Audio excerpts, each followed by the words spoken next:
There in Internet Land, this is Brainbark. I am Duke, I'm Maggie. and today we're mostly just going to introduce ourselves and talk about why we're doing this. Here we are. So, I guess I'll go first.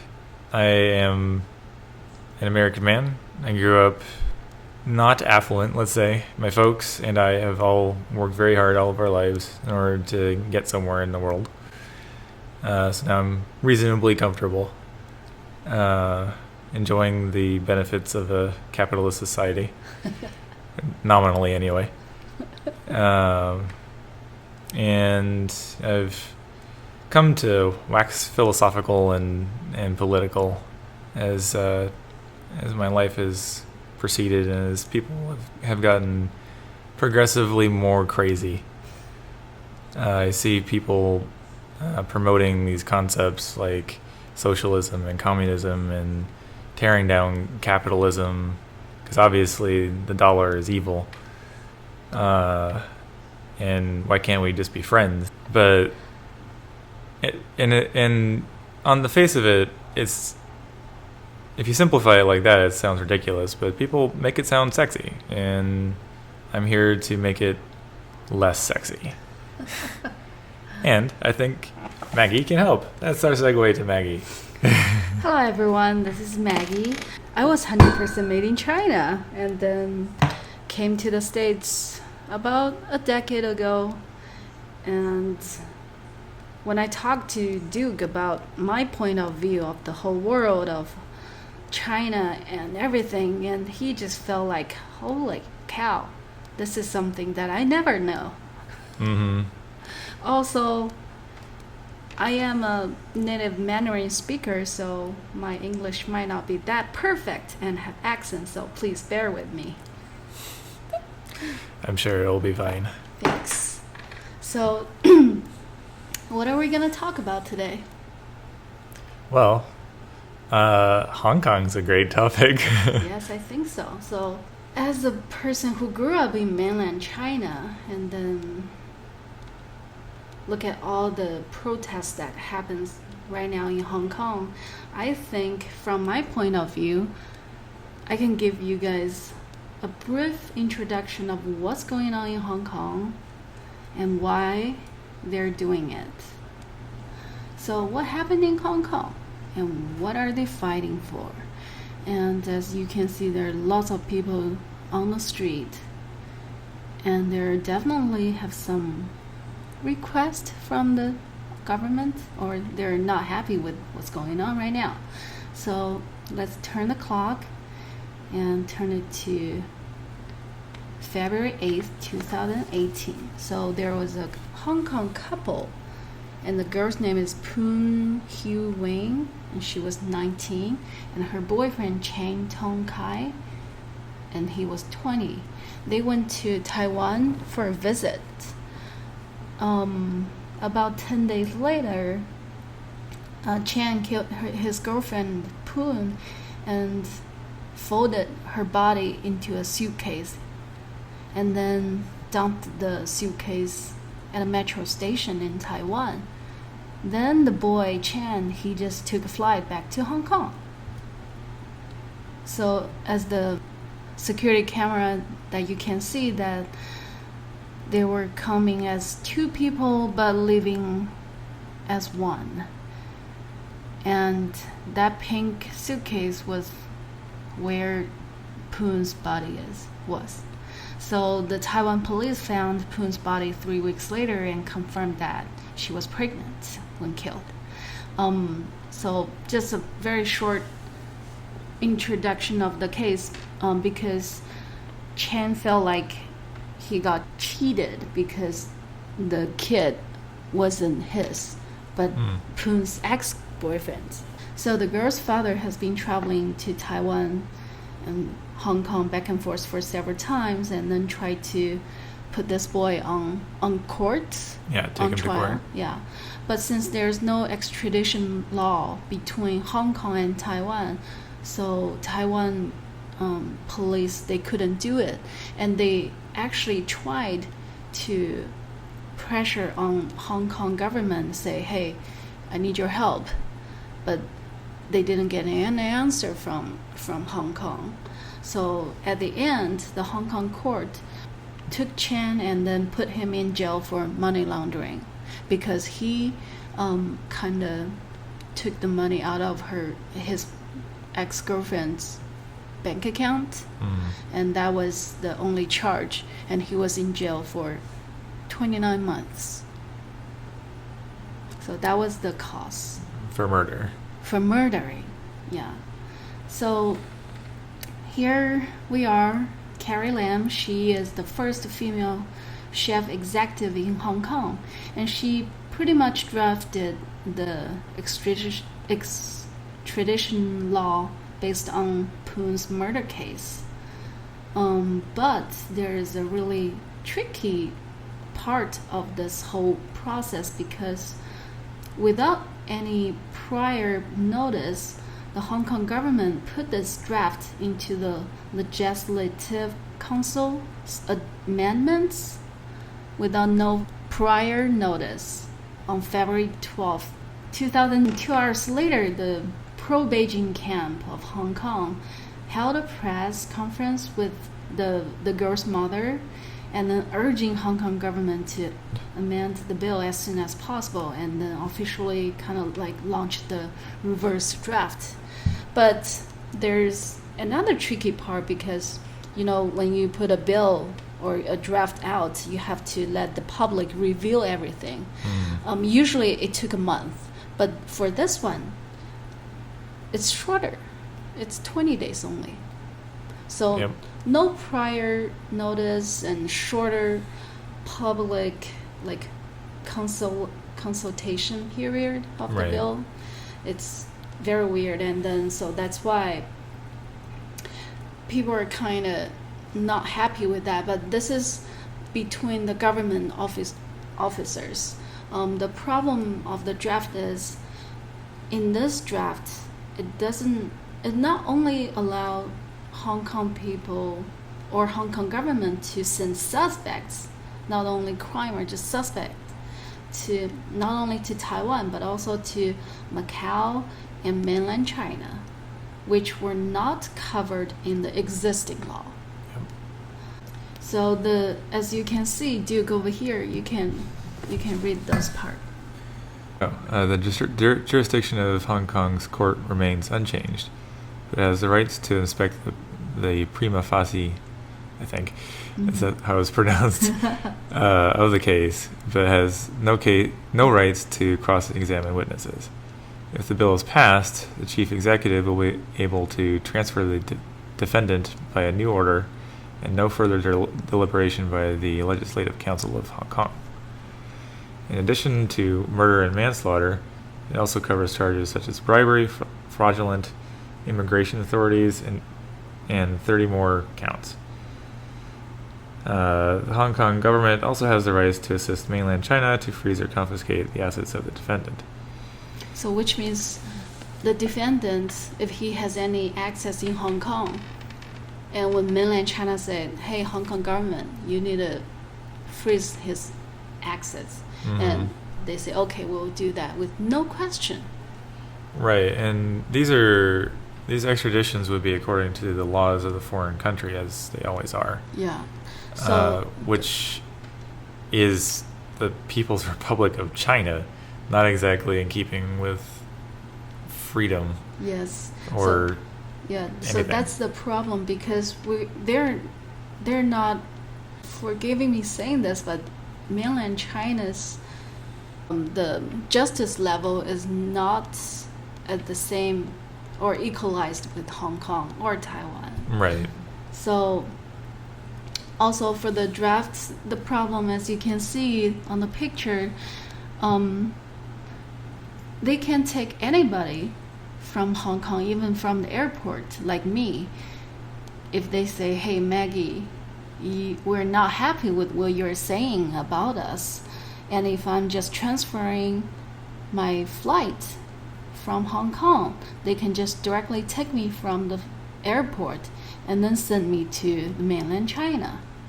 So that's not only a threat to the Hong Kong people, but also to whoever that has different thoughts with the mainland China. So of course, there are going to be disagreements and suggestions. So there's a liberalism camps in Hong Kong. They didn't agree with the draft. I think they're the first one who is kind of like saying that, hey, we disagree with this, and they suggested the Hong Kong government to use the sunset provision to treat this case, but the chief executive Carrie Lam, she rejected the suggestion. And Duke, you can give a brief introduction of the sunset provision. So, really, a sunset provision is just when there's a built-in time limit for the application of a law. So, one would hope that all bills that enact a tax would have a sunset clause. So, if the people still want that tax, they can vote on it again and extend the sunset. Yeah. But if they don't, then it just automatically goes away. Yeah. Similarly for this, there's a specific application for this proposed law, this bill, and rather than agree to be bound to this extradition treaty in perpetuity, it would seem more prudent to put in a sunset clause, so that they don't have to live with it forever. Yeah. Yeah, so also at the same time, the Mainland Affairs Council of Taiwan said that Taiwan won't agree with Hong Kong to revise this bill under the One China precondition.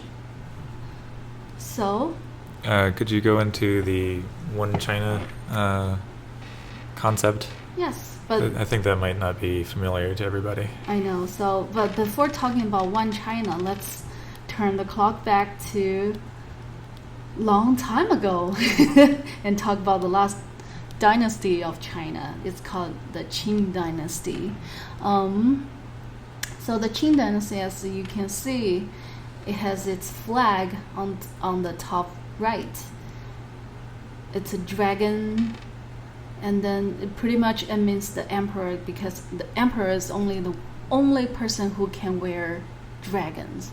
Even his brothers, who are like a dukes, and Right. they can wear something similar, but the claws of the dragons are different.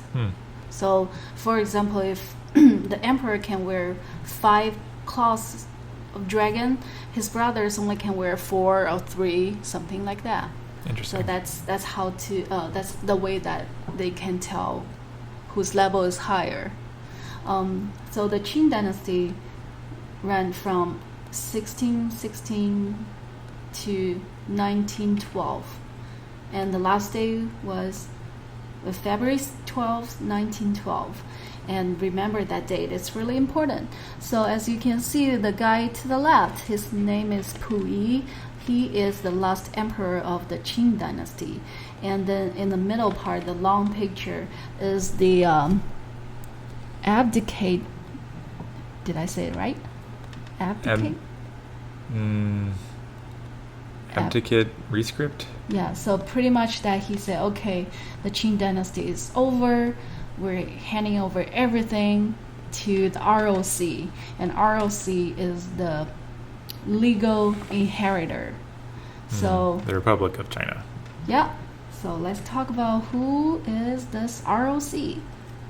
So ROC is the short term of Republic of China, and that one is established in 1912 on January 1st. So if you look at the flag, the national flag to the top right, you can see that over there.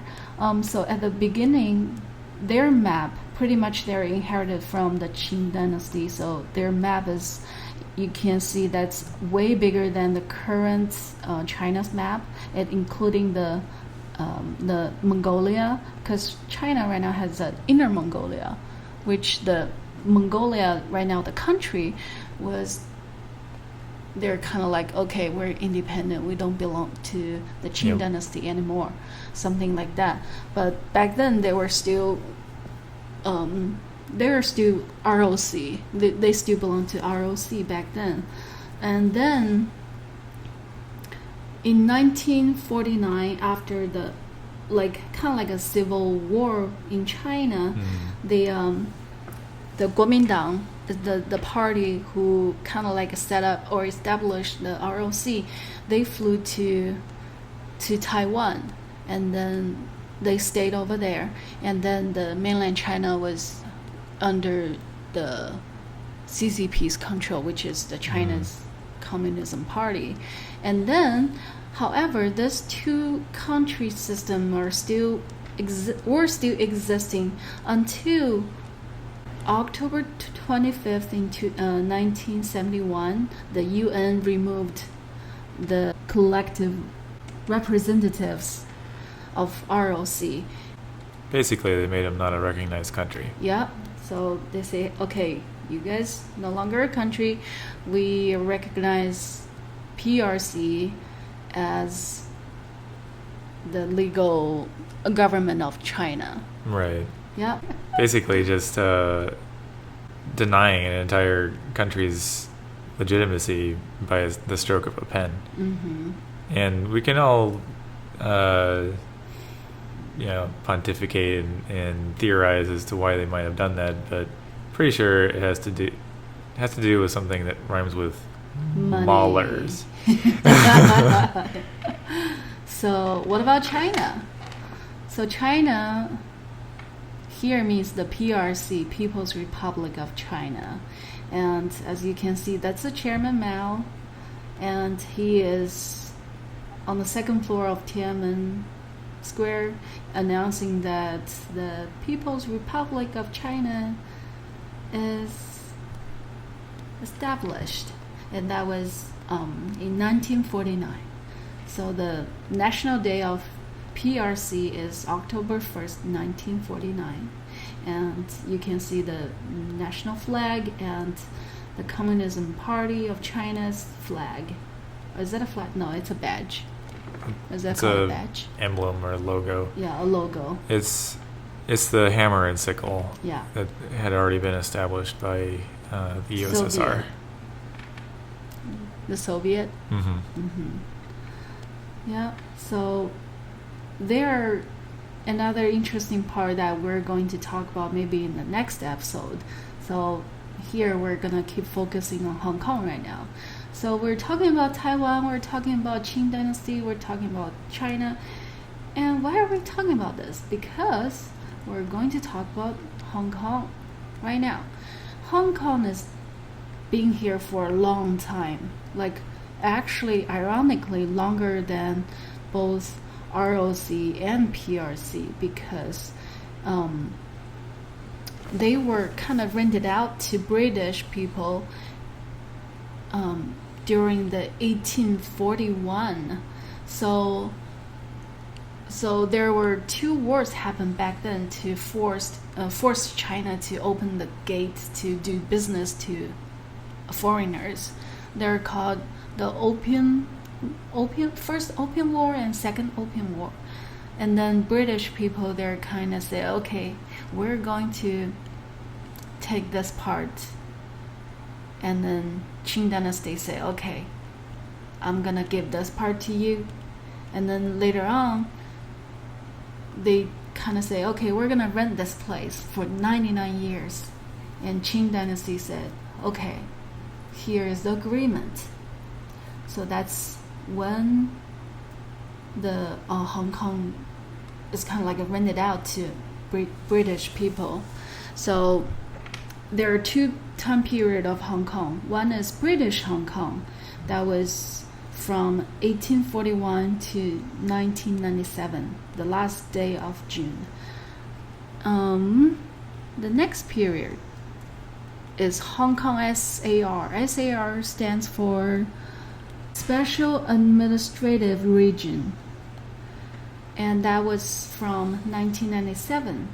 Starts on July 1st. until now. And as you can see, that was the handover ceremony. Right. And then the middle picture is, as you can see, it says Royal Hong Kong Police. And then the picture to the right is Hong Kong Police. So they, of course, because they were under British control, everything is under the Queen. Right. So you can see the Queen's crown on top, and then it says Royal Police. And in the middle picture, that was a boat. I can't remember the story of the boat, but pretty much they changed all the symbols.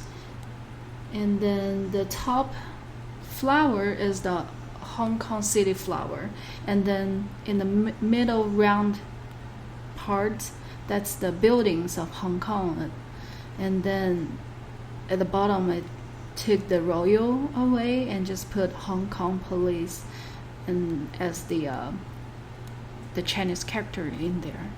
So there were lots of things changed, and then we need to talk about the one country, two system, because Hong Kong was governed by British people for at least 100 years.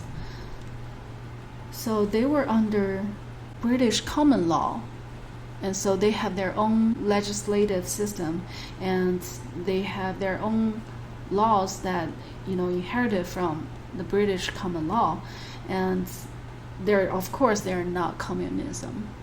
So when they tried to return or hand over the Hong Kong to mainland China, lots of Hong Kong people are worried because they don't want to be communism. Right. So there is a guy. He's the second generation of the China's president leadership. His name is Deng Xiaoping. His last name is Deng. So he said that, relax, there won't be any changes in 50 years of Hong Kong. And we're going to set up this one country, two systems. So you can keep dancing, keep gambling on cars and gambling on horse racing. And one country, of course, it's under one China, and two system means that mainland China remains communism and Hong Kong remains democracy, right? But basically, you can keep your doctor if you like him. However, there is a. It's not just to Hong Kong. Mainland China does this or did this. Not only to Hong Kong, but also trying to show Taiwan. Say, hey, look, once you guys come back, you can keep whatever you want. Nothing changed. So Hong Kong is just like a test bed for the one country, two systems. And they're trying to show Taiwan people, say, hey, you're safe. Come to us. Yeah, it'll be fine. It will be fine. Come in my van. Yeah. We have lollipops. But turns out lollipops are poison. Yeah. So why do Hong Kong people fight for extradition? We have to talk about the Tiananmen Square massacre at this time, because everybody except Chinese people knew what had happened that day. Actually, this is the 30th year of the Tiananmen massacre, and to me, I grew up in China, and when I was little, when the Tiananmen Square massacre happened, not even a teenager back then. So I did see some news reports from the CCTV, which is the China Central Television. That's kind of like the biggest propaganda, and that's the only channel that you can see at 7 p.m. every night. No matter how many channels you switch, every channel broadcasts CCTV's news. Gotcha. So I did see some pictures about, policeman got killed and burned. The body was kind of like on a tree, something like that. I didn't really remember very clearly, but I remember seeing those, violent pictures. And I have to let you guys know that this protest not only happened in Beijing, but also happened almost everywhere in China, because back then it was just the beginning of U.S. started doing business with China after 1978, and then back then people were using their positions benefits, like a government official. They will say, okay, I can get more cheap stuff, but I can sell with a high price. So that is called speculation. Yep.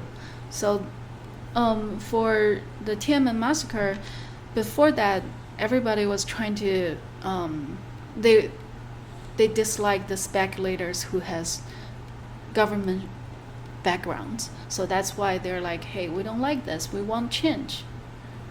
And not only Beijing has this protest, but pretty much, as I know, that people from everywhere, they either had a protest at their local place, or they took a train or bus or whatever. They went to Tiananmen to support those people. Right. Most of them, I think you guys know that, are students. But of course, back then, the Chinese government say, oh, there is Western people in the back trying to push everybody, especially the students. They're trying to take down the government of China. Oh, sedition. Yeah. But obviously, no Chinese person could think these things. It must be the Westerners. Yeah. So never the government's fault. Never the Chinese government's fault. It's always other people's fault. That's the Chinese government. And it's never the fault of. You can never conceive of it being the fault of the ideology behind the government, or nobody could want to not have CCP. Yeah. Obviously. So, but then, the government is, actually just the guy Deng Xiaoping that I just mentioned, he said, okay, we're going to get the tanks. We're going to get everything taken care. Because back then, there were also two voices inside CCP say, should we just be a little bit open up and listen to all the kids? Or the other part says, no, you cannot. Right. We keep our rights. Absolute obedience. Yeah. So, and of course that everybody, I think back then, seen this through TV or whatever. Oh, yeah. But we didn't know, as Chinese people, especially the generation after my generation. Even I have a friend that she's the same age with me. We're over 30s, and then she said that her husband is also American, so they met in China. And then her husband said, "Oh, look, our principal of the school is he was from he escaped from the Tiananmen massacre, and then he flew to Canada." And then now he's back to doing business with China. And then so my friend is like, what Tiananmen massacre? What are you talking about? Wow. And he was like, you don't know? This happened in 2003. And then she's like, I don't know. I really don't know. At the beginning, her husband thought she was joking. But she said, no, I really don't know. That'd be fairly poor taste. And then so he was like, wow, really? And he said, okay, you do research on your own. I don't want to influence my thought on you. Yep. So when they went back home, her husband was playing games online, and then she was she typed in 1989 June 4th. And as soon as she hit the enter button, her husband was like, dude, our internet shuts down. What's going on? Wow. And he turned to her. He's like, honey, what did you do? And so she told him what she did, and he goes, ah. Yeah, it's a good sign to get a plane ticket. Yeah. So I remember the scene on TV. I also saw like army forces marching from my house. I mean, I live in a small town in China, but I saw those army forces. Mm-hmm. They just marching on my little town. I was like, wow, this is wild. And I kept asking my friends when I went to high school, that I asked everybody, I said, do you know what happened? Do you know what happened? Only one boy told me that he knew what happened. And Wow. not even a single book can talk about what happened. And you cannot even mention the date. So people will call May 35th. May 35th. May 35th. But the crazy thing is, Tiananmen Square is well known throughout the entire rest of the world. I know. People in Lebanon know about Tiananmen Square. People on Mars probably know that too. Yeah, maybe. What was I going to say? So back then, the government said, "Oh, this is Western. They're trying to take down our government." Mm. But there are lots of people when they remember or when they're telling what's going on the Tiananmen, they were like, we don't even ask independent. We're asking for democracy. We're asking for, freedom and absolutely no bribery, no corruption, and we just want the market or the government to be able to listen to us. Right. So, but they still got. And crushed. for government officials to stop skimming off of the peons, Mm-hmm. Stealing their livelihood. Mm-hmm. Yeah, because when then they had nothing. Yeah, they had nothing. I remember I had those tickets. We couldn't buy stuff with cash. You have to have a ticket. For example, you have a ticket called 粮票, which means you can buy that for food, or you can have another. I can't really remember it, but you can use a different ticket to buy different things. Right. Yeah, so it's rationing. For eggs, you have a different ticket. Right. You for rice, you have a different ticket. Even for yarn to when you to knit a sweater, Right. you need another different ticket. So people were barely living on themselves back then. And okay, enough sad stories. Let's keep on what we're doing. I don't think there's enough sad stories in this yet. Yeah, the sad story just started. So let's back to Hong Kong.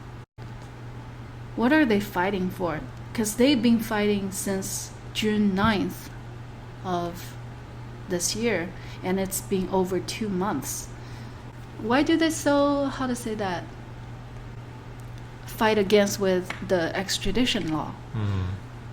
It's because they've seen what happened in Tiananmen Square. Yep. They also know that there's definitely no credit to the government of China that they never kept their promises. So Right. And once we're seeing that with the current trade war as well, Yes. which we won't go into right now. Yeah. So as you can see that the bill give the chief executive a very strong power, because as soon as Carrie Lam says, okay, we can take these people, nobody can question about the suspect. And he might not be a criminal. He's just Right. a suspect. And it's going to be tried in communist China, where there is no guarantee about transparency, fairness. You can get locked up for just thinking something Mm-hmm. that is contrary to the party line. Yeah. So there's no way that when this person's extradited that he'll ever get back. Yeah, he will never get back. Well, of course, people are worried about, taking them back to mainland China, even though Carrie Lam said, oh, don't worry about that. This bill does not include it in political crimes. But mainland China, when they charge somebody crime, they never charge them as a political crime. Mm-hmm. They say that, hey, you had bribery, you stole money from the company, or you hit a car and run. Oh, sure. Or you have a traffic fine. Yeah. Yeah. Yeah. All kinds of parked excuses. in the wrong place. Yes. So you gotta send him over. And, yeah. Oh yeah, he's also politically opposed, but we don't care about that. Yeah, we don't care about that. We just care about the money, the ticket, the car ticket, Yeah. the parking ticket. Just to make sure he doesn't park in the wrong place again, we're gonna throw him in prison for 25 years. I think an important thing to note here is Carrie Lam and I believe the rest of the upper government, at least in Hong Kong, is not voted on by the how do you say Hong Kongian? Hong Kong people. Hong Konger. I think they call them Hong Konger. Okay. Yeah, they were not voted by them. They're appointed, right? By they're appointed mainland by China. Mainland China. That's why there was as you can see on the page, there's 5 major demands of the protest. That's what they're fighting for. They want to completely withdraw the extradition bill, and then dropping charges against arrested protesters, retract the proclamation that protests were riots, and then independent investigation into police brutality. Thank you. And then the last one, implementation of universal suffrage. That's Which what they're is looking for. Very highbrow, but it's real all about voting. representation. Yeah, real voting. Right. So they want Carrie Lam to get down, Yes. and then they want the exact chef executive that they really like, that Right. voted by themselves. Right, someone they have actually elected. I actually read recently that there was a press conference with Carrie Lam where the reporters were getting a little bit on the passive-aggressive side, asking very leading questions like, when are you going to die? You should step down. Where are you going to step down?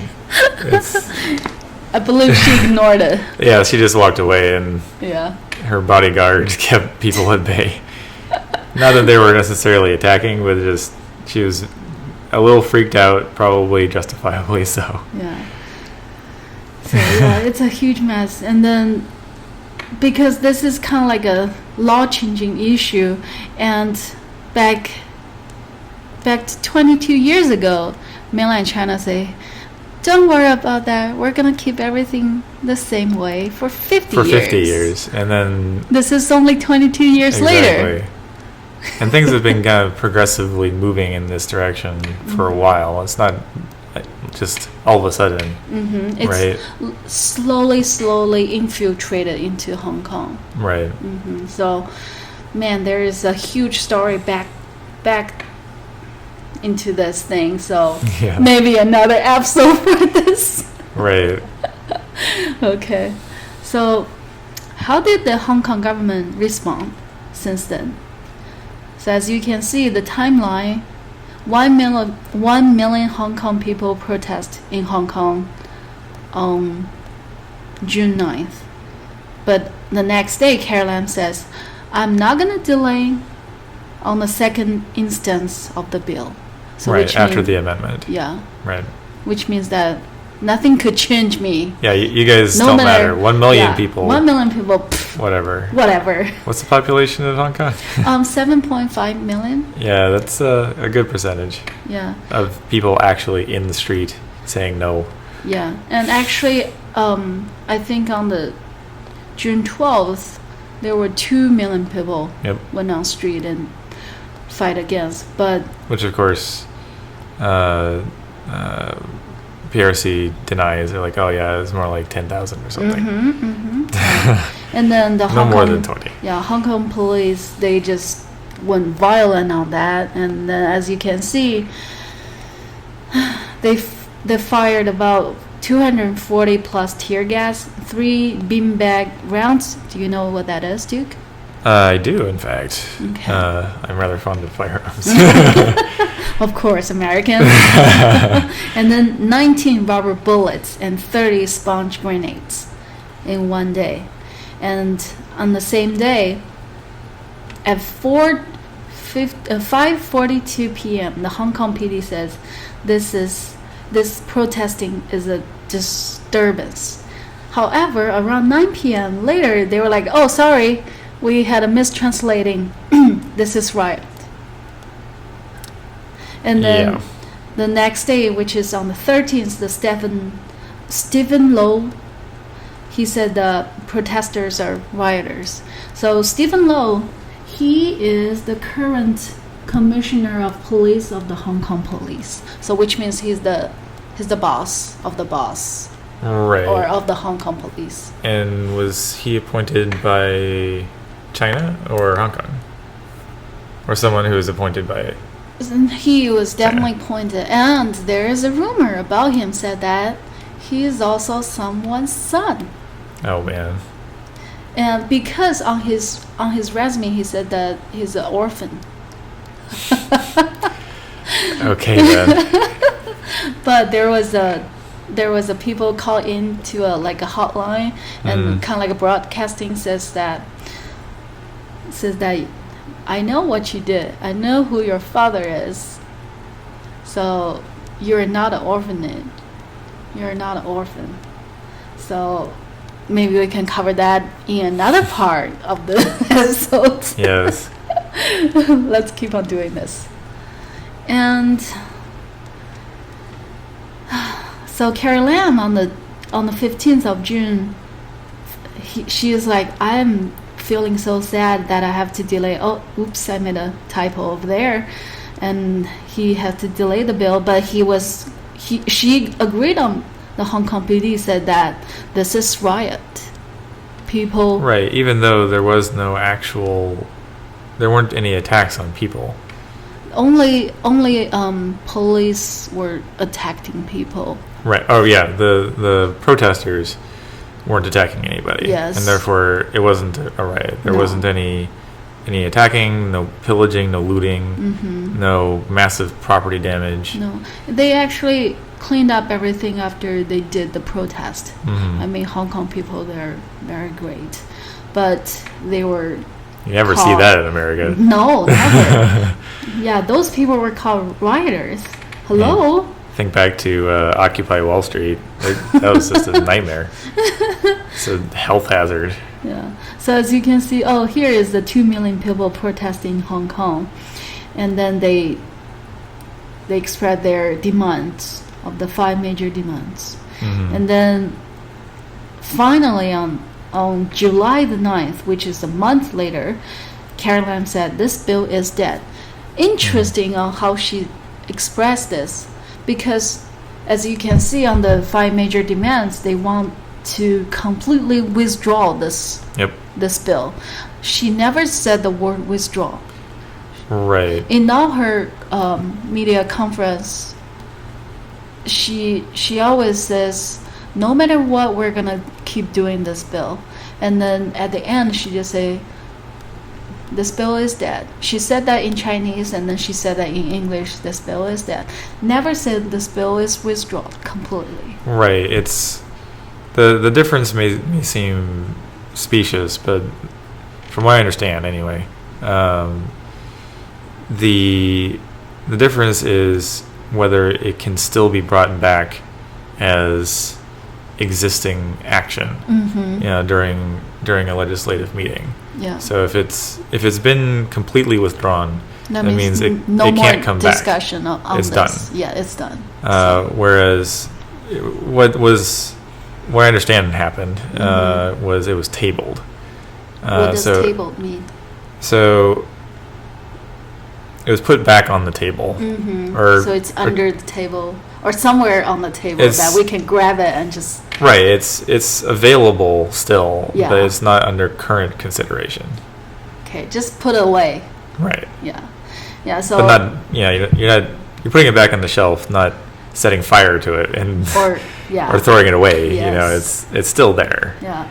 So that's why the protest never ends since then, and it's almost every weekend in any different forms that there's a protest in Hong Kong somewhere. So I know that even bus drivers, they just dump their bus on the street, say, this bus is done, I'm done. Or there's a car accident. So, or they, I'm not sure that if you know that they went to the Hong Kong International Airport. The thing is that was recent. Yeah, that was recent. But the thing is that those kids went to the airport because they felt like it's much safer. There won't be any tear gas. There won't be any riot police. Right, because it's an enclosed space where none of that makes any sense. International airport, which means that they safety have in numbers, people outside of the country/city, but will be there and be able to see it all. But the riot police went there. Yep. And I remember with tear gas. Yeah, in an enclosed area. I remember I saw the BBC reporters. She was like, "Wait a second, that's riot police." So even she could believe what she saw. It's unbelievable, and it's actually so the purpose of tear gas is to disperse crowds. So it produces an environment that is hopefully unbearable, so that people a group of people have to spread out, move away from that area. Yeah. And therefore they can't continue being rowdy or whatever they're doing that warrants this. Yeah. Its use indoors is prohibited, I think, by treaty, international treaty, because there's no ready egress from the area. And so they're basically just being tortured with chemical weapons. Yeah, they did that on the subway. Right. And also, for the tear gas, some people took a picture of the tear gas. It expired in 2016. Right. So who knows what it actually what the canisters actually contain? Yeah. These are not nice chemicals. No, not at all. All right, let's move on. So who's Voilent? Look at that picture over there. Yep. That's they're doing tear gas inside a subway station.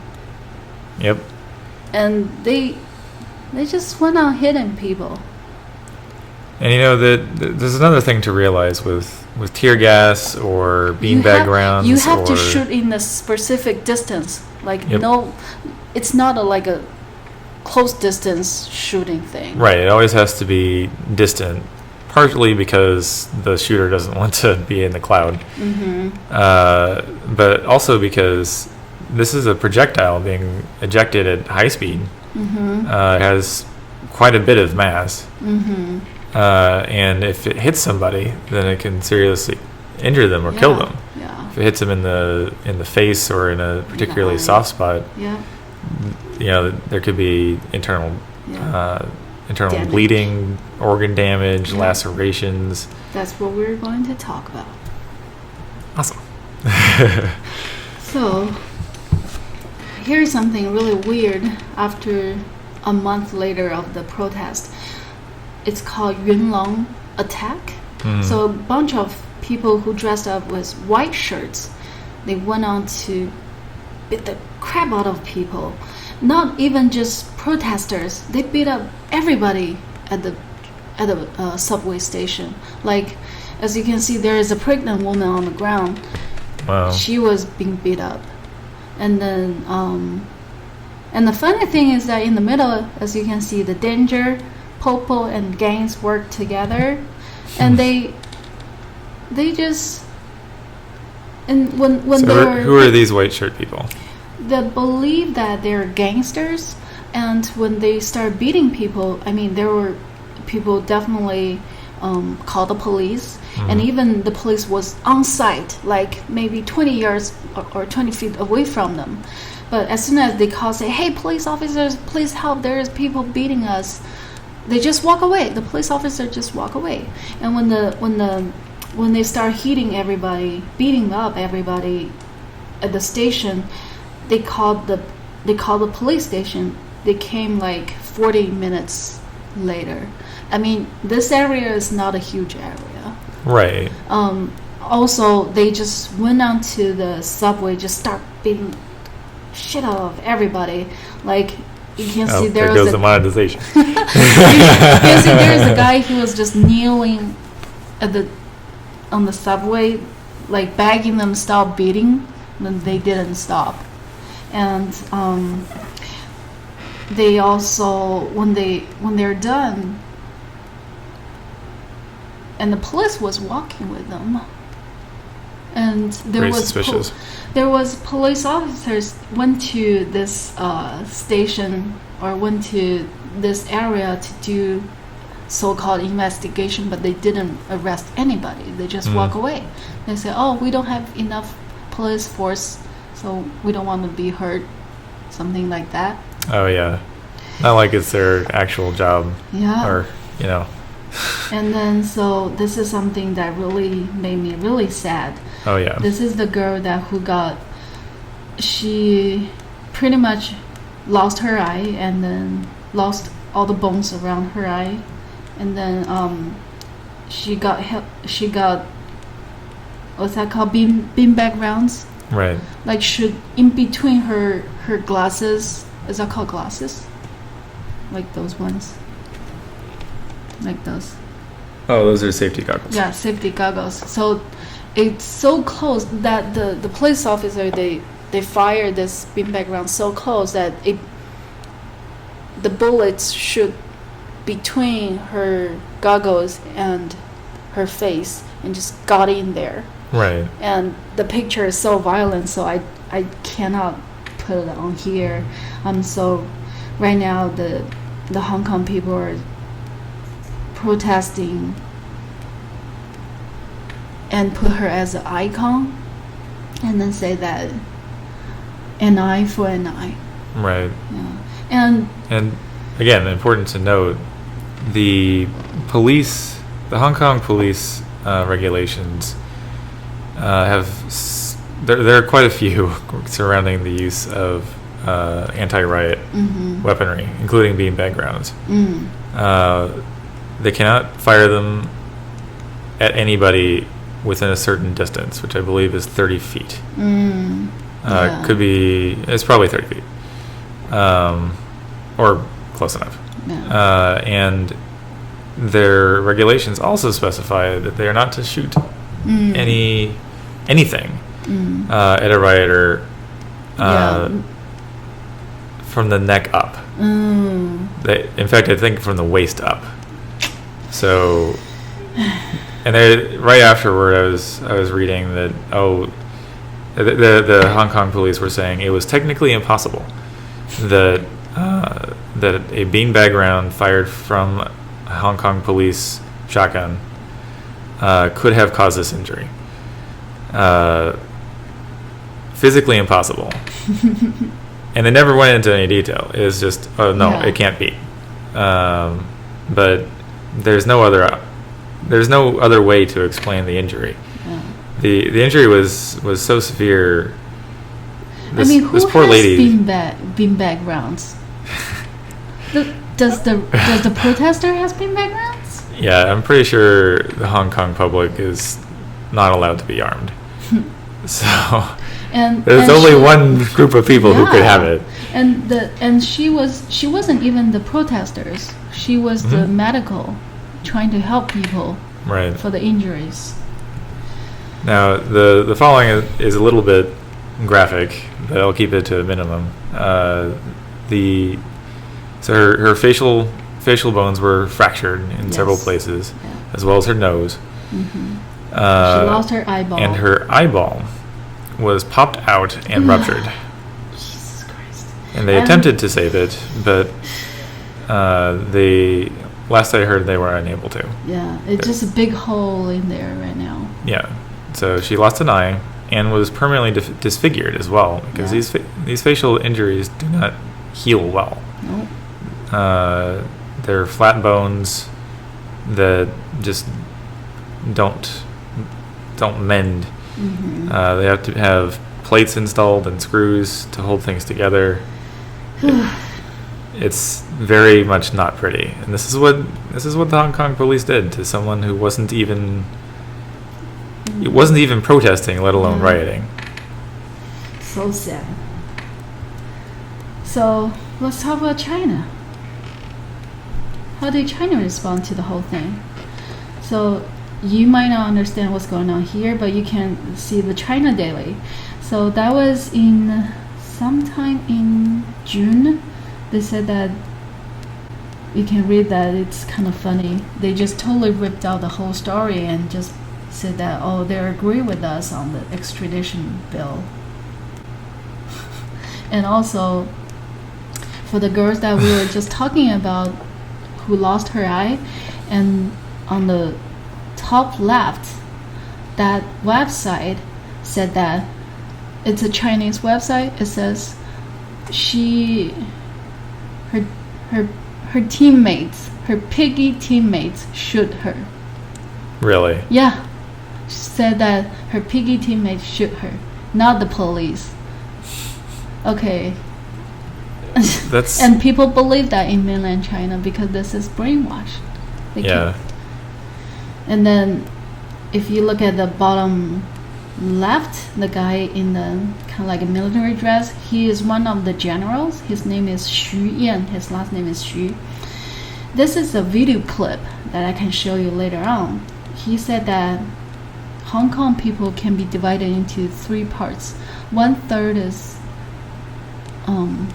I can't remember exactly how it says, but we can look at the video later on. And he said that Hong Kong people are the worse than Taiwan is. Wow. Yeah. And this is supposedly a special administrative region Yeah. of China. Yep. And then these are their countrymen. Let me try to do this really quick.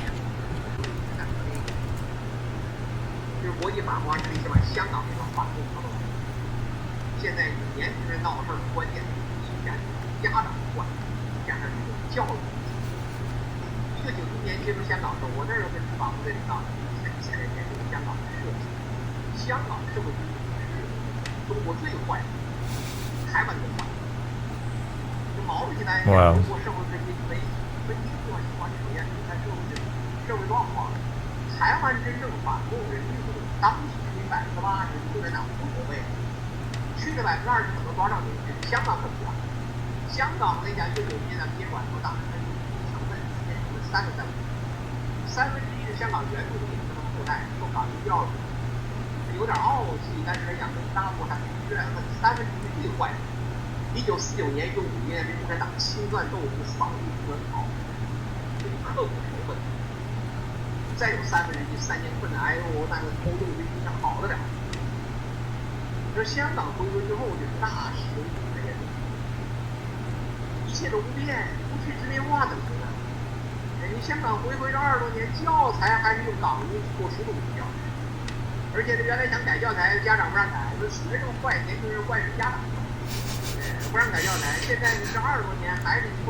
The buck's got to stop somewhere.